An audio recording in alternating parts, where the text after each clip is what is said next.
What is a debt, Mr. Ahome? It's something that you have actually gotten from somebody else, and that process of getting from somebody else is what we call borrowing. There is an expectation that you have to pay back, but you do not only pay back what you borrowed. It has a price for holding it, and that price is what we call interest. That money we borrowed, we call it the principal. This word, debt, often evokes negative feelings, and sometimes is associated with poor financial decisions. However, debt is not necessarily a bad thing. While we would wish we have the money to make all the big purchases or invest without going into debt, the reality is that this is not always possible. In some cases, it is therefore financially smart to take a loan.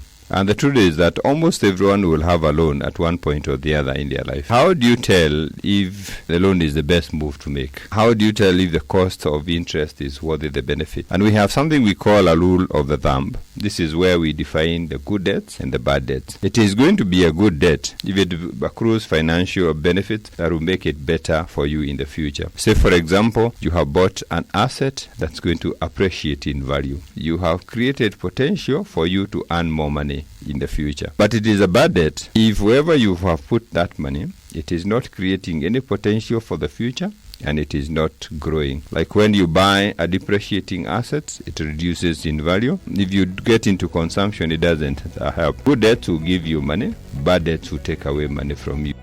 We are the Personal Finance Academy Kenya. We have our website if you want to get to know more about us, pfa.co.ke.